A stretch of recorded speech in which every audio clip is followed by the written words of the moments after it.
Welcome students. Today's I am going to start your NCERT exercise.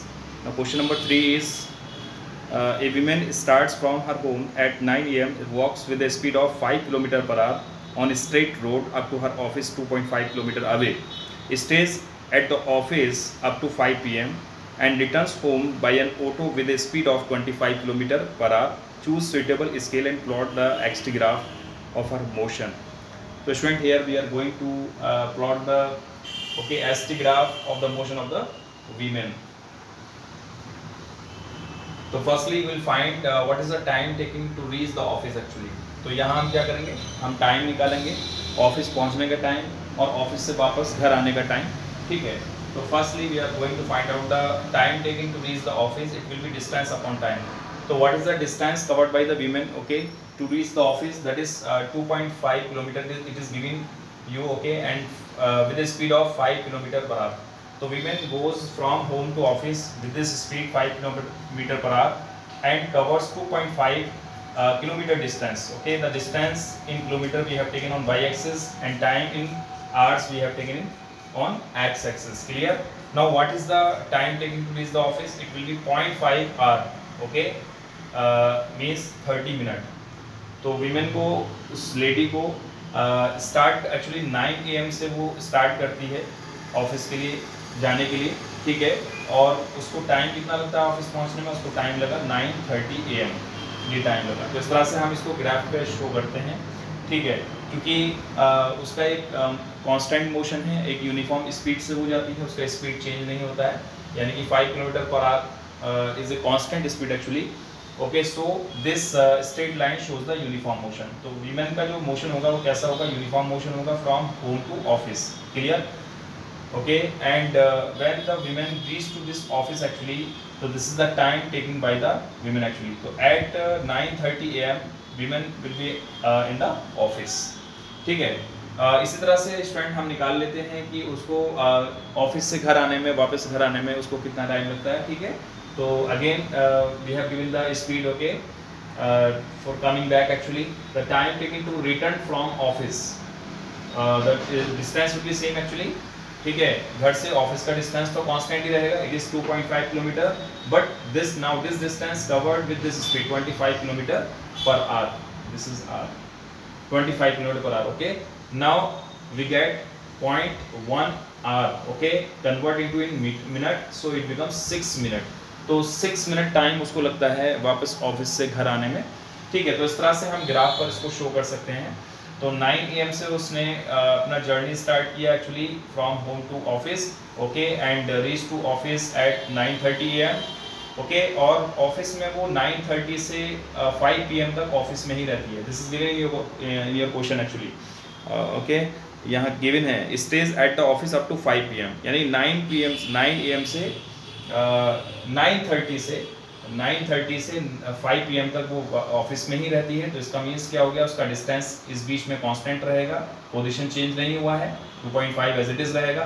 उसके बाद वो office से वापस घर के लिए ठीक है घर के लिए आती है. तब उस केस में क्या होगा, यहाँ पर आप देख रहे हैं, तब उसका डिस्टेंस चेंज होना शुरू होगा. ठीक है, डिस्टेंस एक्चुअली क्या है, डिस्टेंस का डायरेक्शन नहीं होता है.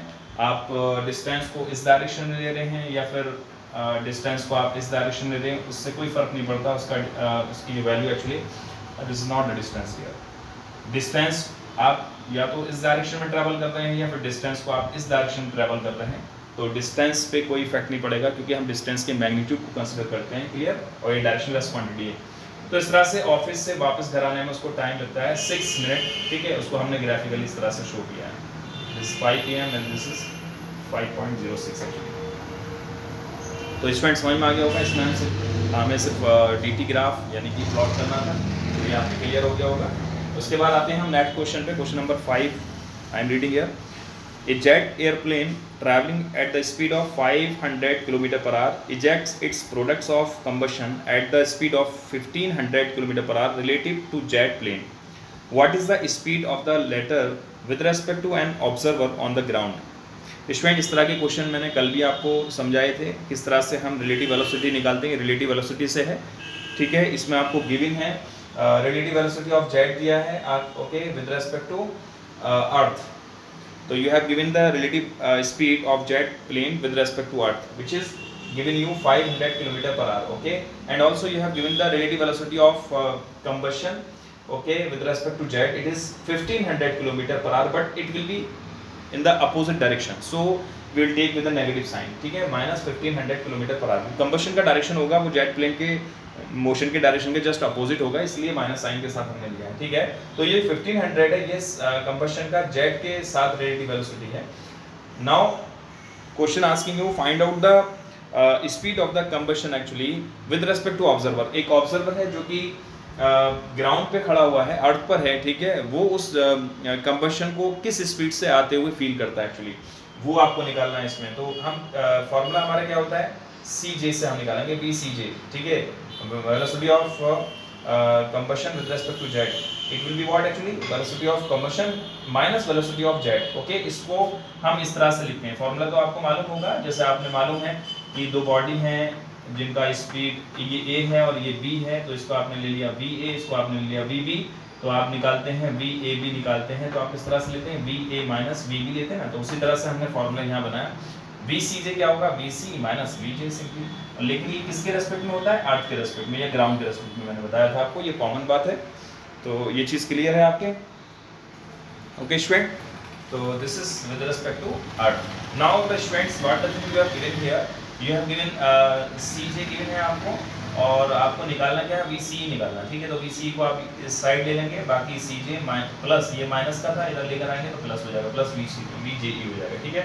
And you have given the values here, putting the value and you get the answer minus 1000 km per hour. So this is the speed actually of the combustion for the observer actually. So observer feels the combustion speed which is minus 1000 km per hour. Clear? Okay, now come to the next question. Question number 3.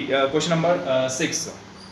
A car moving along a straight highway with a speed of 126 km per hour is brought to stop within a distance of 200 meter. What is the retardation of the car? Assume uniform. And how long does it take for the car to stop? Student here, सबसे पहले तो आपको ये देखना है question में, car जो है एक्चुअली वो स्ट्रेट स्ट्रेट पाथ के अलॉन्ग मूव करती है, ठीक है, और उसका स्पीड क्या है 126 किलोमीटर पर आवर है. तो हम इसको इनिशियल स्पीड ले लेंगे 126 किलोमीटर पर आवर, ठीक है. 126 को हम कन्वर्ट करेंगे किलोमीटर पर आवर से मीटर पर सेकंड है, वो आपको मालूम है मेथड, 5/18 से मल्टीप्लाई करके हम इसको निकाल लेते हैं. तो 18 से 126 को आप कैंसिल करेंगे, 7 टाइम जाएगा, multiply 5 it become 35 metre per second, okay. And you have again finally the car stops actually, तो final velocity become 0, okay, and the car covers 200 metre distance, okay, with this speed 126 along a straight path. ये याद रखिएगा student, क्योंकि straight path के along जो है car travel कर रही है, तो उसका जो स्पीड होगा वो एज ए वेलोसिटी होगा एक्चुअली, क्योंकि velocity is a speed, but it is that type of speed which is okay when the body moves along a straight path. तो बॉडी जब कोई भी बॉडी जब स्ट्रेट पाथ के अलोंग मूव करती है, तो उसका जो स्पीड होता है वो उसका वेलोसिटी होता है एक्चुअली, ठीक है, क्योंकि वेलोसिटी का एक पार्टिकुलर डायरेक्शन होता है, और एक बॉडी जब स्ट्रेट पाथ के अलोंग मूव करती है तो उसका एक स्पेसिफिक डायरेक्शन होता है, ठीक है. तो when the body covers distance per unit time along a straight path, that is known as the velocity. Clear? तो हम यहाँ पर स्पीड को वेलोसिटी कह सकते हैं, क्योंकि वो एक स्ट्रेट पाथ के अलोंग है, ठीक है. तो इस तरह से जो है हमें डिस्टेंस गिवन है, और यहाँ क्वेश्चन में फाइंड करना आपको एक्सेलरेशन और टाइम. एक्चुअली इसको हम दूसरी टेक्निक से इस प्रॉब्लम को हम सॉल्व करेंगे. It's not a simple problem actually, ठीक है. अक्सर इसमें कंफ्यूजन होगा कि हम किस फॉर्मूले का यहाँ यूज करें. स्टूडेंट आपको यहाँ समझना है कि एवरेज स्पीड ऑफ कार, या तो आप इसको एवरेज स्पीड कह सकते हैं या फिर एवरेज वेलोसिटी कह सकते हैं, ठीक है, क्योंकि स्पीड जो है वो एक स्ट्रेट पाथ के अलोंग है, और स्पीड जब स्ट्रेट पाथ के अलोंग होती है उसको हम वेलोसिटी कहेंगे, ठीक है. तो average speed is as a average velocity, okay. So it will be what, average velocity का फॉर्मूला आपको मालूम है क्या होता है, u + v/2 होता है, ठीक है. उसी से हम निकालेंगे u + v/2. क्लियर? तो u = दिया है 35, ये हमने निकाला है यहाँ पर, ठीक है. v आपका 0 है, final velocity upon 2, finally you get 17.5 metre per second. This is your average velocity. तो स्टूडेंट यहाँ पर हमने एक चीज, एक पॉइंट को कंसीडर कर लिया कि बॉडी जो है वो स्ट्रेट पाथ के अलोंग मूव कर रही है, तो हमने उसको फिर एवरेज वेलोसिटी हमें क्वेश्चन में गिवन नहीं, क्वेश्चन में स्पीड गिवन है एक्चुअली, ठीक है. तो हमें चूंकि पॉइंट यहाँ कंफर्म है कि बॉडी स्ट्रेट पाथ के अलोंग है, इसलिए उसी स्पीड को हम वेलोसिटी कंसीडर करेंगे, ठीक है. और वेलोसिटी के फॉर्मूले से हमने इसको निकाल लिया है 17.5 metre per second average velocity. Clear? और सेकंड फार्मूला जो एवरेज वेलोसिटी का होता है स्टूडेंट, वो डिस्प्लेसमेंट अपॉन टाइम होता है, ठीक है। तो हमने दोनों फार्मूले एवरेज वेलोसिटी के यहाँ इस क्वेश्चन में यूज किए हैं। पहला फार्मूला u + v/2 ये भी एवरेज वेलोसिटी का है, दूसरा फार्मूला डिस्प्लेसमेंट अपॉन टाइम ये भी एवरेज वेलोसिटी का फार्मूला है, ठीक है। यहाँ से हम सिंपली टाइम निकाल लेंगे, क्योंकि डिस्प्लेसमेंट ये जो 200 मीटर है ये एक स्ट्रेट पाथ के अलोंग है, जो डिस्टेंस कवर की है कार ने, ठीक है। तो यही इसका डिस्प्लेसमेंट भी है। तो when the distance covered along a straight path then that distance is known as the displacement, clear. So this is the displacement also, okay. तो average velocity, displacement of time, we have given displacement and time both, we have given displacement and average velocity. So we are going to calculate this time is equal to displacement velocity. Average को हम इस तरह से v बार से हम denote कर लेते हैं, क्लियर। तो 200 गिवन है डिस्प्लेसमेंट और v बार हमने ये निकाला है 17.5, ठीक है। फाइनली कैलकुलेट करके आपको ये आंसर मिलता है 11.43 सेकंड। तो this is the time taken by the car actually. Now actually the second question is what actually second question asking second part the question is asking you the find out the acceleration। तो यहाँ पर हमें acceleration निकालना है। Actually यहाँ पर retardation हो रहा है, क्योंकि कार जो है फाइनली स्टॉप होती है, रेस्ट में आती है, तो इसलिए यहाँ क्या हो रहा है स्टूडेंट, रिटार्डेशन हो रहा है, ठीक है। तो एक्सेलरेशन जो आपको मिलेगा वो नेगेटिव साइन के साथ मिलेगा, ठीक है। तो इस तरह से हम फॉर्मूला यूज करते हैं, इक्वेशन हम यूज करते हैं। First equation v = v + at, तो यहाँ से a = v - u/t हो जाएगा। v 0 u is 35/t is we have calculated here 11.43, then finally you get -3.06. this is the retardation। तो स्टूडेंट जब हम रिटार्डेशन लिखते हैं तो रिटार्डेशन के साथ हम नेगेटिव साइन नहीं लेंगे। तो रिटार्डेशन के बाद सिंपली अगर क्वेश्चन में कहा है कि व्हाट इज द रिटार्डेशन, तो रिटार्डेशन के केस में हम सिंपली लिखेंगे 3.06 मीटर पर सेकंड स्क्वायर। तो रिटार्डेशन को हम सिंपली विदाउट नेगेटिव साइन हम लिखते हैं, ठीक है। ये याद रखना है आपको। और एक्सेलरेशन को आपको एज इट इज आपको लिखना होगा। नेगेटिव साइन के साथ आ रहा तो नेगेटिव साइन के साथ लेंगे, पॉजिटिव साइन के साथ आएगा तो positive. Retardation will be always with a positive sign, clear. Okay students, एक क्वेश्चन और देख लेते हैं हम यहाँ। ये थोड़ा कॉम्प्लिकेटेड क्वेश्चन है, आप ध्यान से इसको समझिएगा। Question number 7, 2 trains A and B of length 400 metre. देखिए स्टूडेंट यहाँ पर आपको दोनों ट्रेन का लेंथ दिया हुआ है, सेम है 400 मीटर है। ईच आर मूविंग, यहाँ लेंथ बहुत ज़्यादा इंपॉर्टेंट होता है, ठीक है। अगर ट्रेन का लेंथ है तो वो भी हमें क्वेश्चन में जो है जब हम डिस्टेंस फाइंड करने आ रहे होते हैं तो लेंथ को भी हमें कंसिडर करना होता है, उसको भी हमें ऐड करना होता है, ठीक है। तो you have given the 400 metre length of each train are moving on 2 parallel tracks, ठीक है, with a uniform speed of 72 km/h in the same direction, ठीक है। स्टार्टिंग में उनका जो वेलोसिटी था वो कांस्टेंट था, 72 km/h था। उसको हमने कन्वर्ट कर लिया है 72 को 20 मीटर पर सेकंड में, ठीक है। ओके, उसके बाद आपको गिवन है इसमें same direction with A ahead B of B, जिसमें कि ए जो है वो बी से आगे है, ठीक है। तो दोनों का डिस्टेंस कांस्टेंट रहता है क्योंकि दोनों का स्पीड सेम है, सेम स्पीड से मूव कर रहे हैं। ये ट्रेन ए है और ये ट्रेन बी है। देखिए यहाँ पर आप देख रहे हैं 2 पर्सन है, ये आपका ड्राइवर होता है आगे की तरफ, पीछे की तरफ आपका गार्ड है एक्चुअली। तो यहाँ पर मैंने इसको शो किया है। तो देखिए ये ट्रेन ए है और ये बी है, तो ये ट्रेन ए रहेगी और ये बी रहेगी, ठीक है। तो स्टूडेंट आपको ये समझना है कि स्टार्टिंग में इनके जो बीच का डिस्टेंस है वो कांस्टेंट रहेगा। अगर किसी एक का भी एक्सेलरेशन, किसी एक भी ट्रेन में अगर एक्सेलरेशन प्रोड्यूस होता है तो स्पीड चेंज होना शुरू हो जाएगी, तो उसमें फिर चेंजेस आ जाएंगे डिस्टेंस में। अब क्योंकि एक्सेलरेशन 0 है, स्टार्टिंग में इनका स्पीड दोनों का कांस्टेंट है। जब स्पीड कांस्टेंट होगा तो एक्सेलरेशन 0 होगा, क्लियर। तो और उनके बीच का जो है डिस्टेंस कांस्टेंट रहेगा। लेकिन स्टूडेंट्स क्वेश्चन में कुछ और अलग बात दी हुई है, उसको आप समझ लीजिएगा। The driver of B decides to overtake ए।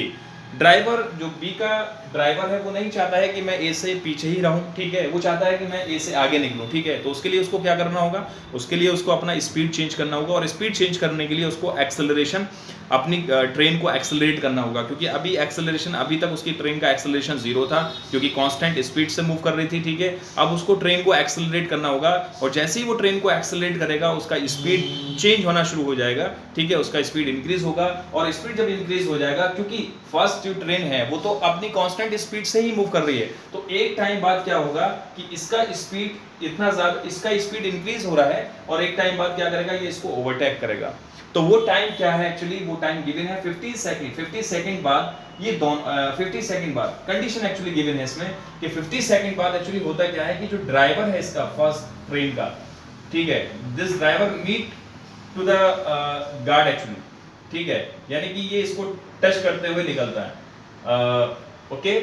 या आप ये कह सकते हैं कि 50 सेकंड बाद 50 सेकंड बाद ड्राइवर और जो फर्स्ट सेकंड ट्रेन का गार्ड है वो दोनों एक दूसरे के आमने सामने आ जाते हैं, ठीक है, एक दूसरे के करीब आ जाते हैं या एक दूसरे को टच करके गुजर रहे होते हैं 50 सेकंड बाद जस्ट एक्चुअली। तो यानी कि आप ये कह सकते हैं this guard is passing actually या this guard is overtaking this the driver of the first train after 50 second. तो एक्चुअली मैं फिर से क्वेश्चन को रीड कर रहा हूँ, आप इसको ध्यान से क्वेश्चन को समझिएगा। Here you have given the two trains of length 400 metre each are moving on a 2 parallel tracks, ठीक है, पैरेलल ट्रैक्स पर ये दोनों ट्रेन मूव कर रही हैं with a uniform speed of 72 kilometre per our in same direction, ठीक है, सेम डायरेक्शन में है ये ट्रेन और ये ट्रेन दोनों एक ही डायरेक्शन में जा रहे हैं और स्टार्टिंग में 72 किलोमीटर पर इनका स्पीड है जो कि कांस्टेंट था, उसको हम मीटर पर सेकंड में कन्वर्ट कर लेते हैं बाई मल्टीप्लाई 5/18 से, ठीक है। उसके बाद क्या है एक्चुअली इसमें ट्रेन ए जो है वो बी से आगे चल रही है। स्टार्टिंग में the driver of B decides, जो बी ट्रेन बी का ड्राइवर जो है वो डिसाइड करता है कि मैं ए को ओवरटेक करूं, उसके लिए वो एक्सेलरेट करता है by 1 metre per second square, ठीक है। तो उसका एक्सेलरेशन कितना वो उसमें वो प्रोड्यूस करता है 1 metre per second square acceleration से उसको एक्सेलरेट करता है ट्रेन को, जो बी का ड्राइवर है, ठीक है। If after 50 second the guard of be just brushes past the driver of A, okay, यानी कि जो गार्ड ऑफ बी का जो गार्ड है, ड्राइवर की बात नहीं कर रहे हैं, जो गार्ड है वो just brushes actually just touch the okay driver of the first train. तो जो गार्ड है सेकंड का वो ए को टच करके गुजर रहा होता है एक्चुअली 50 सेकंड बाद। तो इसमें जो है पूछा क्या आपसे, what was the original distance between the trains. तो आपसे पूछा है कि दोनों ट्रेन के बीच का ओरिजिनल स्टार्टिंग में डिस्टेंस क्या रहा होगा जब दोनों कांस्टेंट स्पीड से मूव कर रही थी, तब उस केस में उनके बीच का गैप क्या था, डिस्टेंस क्या था दोनों के बीच का, वो आपको निकालना है। तो स्टूडेंट इसलिए हम यहाँ पर, क्योंकि यहाँ पर जो डिस्टेंस है, जो ओरिजिनल डिस्टेंस है वो एक अननोन क्वांटिटी है, उसको हमने x ले लिया है। तो let's suppose x is the, देखिए मैंने यहाँ पर डायरेक्टली, आप इसको कंफ्यूज मत होइएगा, मैंने यहाँ कहीं लिखा नहीं है एक्चुअली। तो x is the original distance in between these two trains actually, ठीक है। आप कहीं लिखना चाहें तो उसको लिख लीजिएगा, let x is the original distance, let x be the original distance between A and B, ठीक है, इसको आप लिख लीजिएगा, let x be the original distance between A and B, क्लियर। ओके स्टूडेंट, हमें यहाँ x निकालना है। अब आपको समझ में आ गया होगा, जैसे कि डायग्राम में आपको A और B दो ट्रेन मैंने यहाँ ली है, ठीक है, दोनों एक स्ट्रेट पाथ के अलावा मूव करती हैं, ठीक है। स्टार्टिंग में इन दोनों के बीच का गैप x रहता है, लेकिन 50 सेकंड बाद एक्चुअली होता क्या है, 50 सेकंड बाद जो ड्राइवर है इसका, ठीक है, उसका लोकेशन यहाँ होता है आफ्टर 50 सेकंड। तो 50 सेकंड के बाद में ड्राइवर का लोकेशन ये होगा, यहाँ से यहाँ होगा, और इस 50 सेकंड टाइम में जो ट्रेन ने जो डिस्टेंस कवर करी है, वो ये डिस्टेंस कवर करी है ट्रेन ने, यानी ट्रेन, ये पूरी ट्रेन यहाँ से यहाँ मूव कर जाती है, उसका डिस्टेंस ये होता है, clear, after 50 second, clear students. तो this is the distance travelled by the train in 50 second. Okay, now student, in the same time 50 second, what was the location of the train of B? B का location क्या होगा, यानी B ने कितना distance cover किया 50 second में। तो आप देखेंगे B ने जो डिस्टेंस कवर किया यहाँ से यहाँ तक डिस्टेंस कवर किया सिंपली 50 सेकंड बाद, क्लियर। तो this is the time taken by the train B actually in going from here to here. तो 50 सेकंड में ये ट्रेन A यहाँ होती है, इस लोकेशन पे होती है, और इसी टाइम में, सेम टाइम में 50 सेकंड में जो बी ट्रेन है वो यहाँ होती है, इस लोकेशन पे होती है, क्लियर। तो स्टूडेंट्स ये टोटल डिस्टेंस कितना होगा, यहाँ से यहाँ तक का जो डिस्टेंस कितना होगा। तो जब बी ट्रेन यहाँ पहुँचती है, इस लोकेशन पर पहुँचती है, क्योंकि उसका गार्ड पीछे की साइड होगा, तो this guard meet to this the driver actually, और driver of the first train, clear, just overtake the driver of the first train, clear। तो what will be the distance, total distance from here to here, okay, as you know, you have also given the length of these two train। so let's take LA, LB are the lengths of these trains here, clear। so what is the length of this, it is LB, and what is this distance, this is x, okay, initial distance, constant distance hai, and what is this distance, this is SA, distance covered by train A, clear। And what is this, this is the length of the train A, so it is LA। so this is the total distance covered by train B in 50 seconds. Okay, and in 50 seconds, this guard just overtake the driver of first train. Clear? So student, for train A we have taken here. You have given the initial velocity 72 km/h, convert it into meter. So 72 into 5/18, इससे cancel out करिए आप.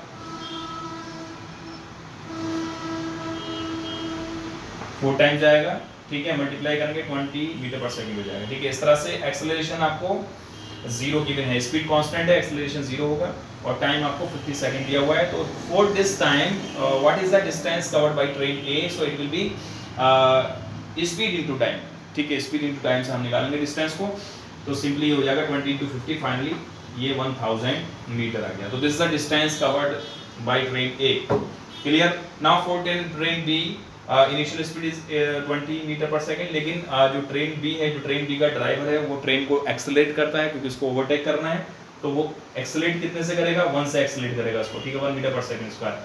और T time बाद उसका फिर speed क्या होगा accelerate कराने के बाद, उसका डिस्टेंस क्या होगा? ठीक है, क्योंकि स्पीड तो इनिशियल दे रखा है, तो टी टाइम बाद उसका डिस्टेंस कितना होगा वो निकालना है. तो distance travelled by B will be equals to ut plus half a t square. देखिए यहां पर हमने सिर्फ ut लिया था क्योंकि a 0 था इसमें, फर्स्ट वाले केस में.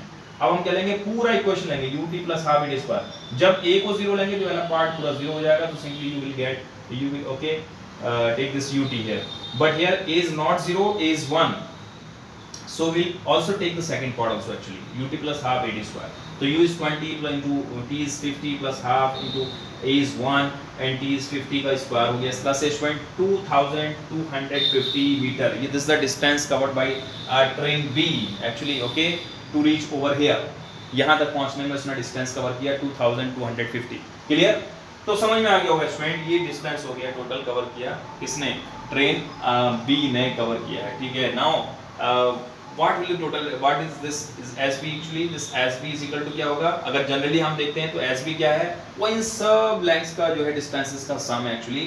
तो SB is equal to LB है प्लस x है, LB प्लस x है प्लस SA है प्लस LA है, इसके इक्विवेलेंट है. और SB हम निकाल चुके हैं 2250, यहाँ पुट करेंगे इसकी वैल्यू. LB क्या है? 400 है, it is the length of train B. And x हमें फाइंड करना है. SA it is the distance covered by train A. And what is LA? It is the length of train A. ठीक है, तो finally and ये we have given the length of train and B, वो ने लिखा है यहाँ पर. X is equal to क्या हो जाएगा? 2250 minus ये सबका सम क्या हो जाएगा? 1400, 400 it is 1800. Okay, when take this along this side with the negative sign हो जाएगा. ठीक है, finally you get after subtraction 450 metre. This is your answer. Student समझ में आ गया होगा. थोड़ा सा कॉम्प्लिकेटेड क्वेश्चन था, इसको फिर से मेरी वीडियोस को देखिएगा, एक बार दो बार आप देख करके इसको समझ जाएंगे.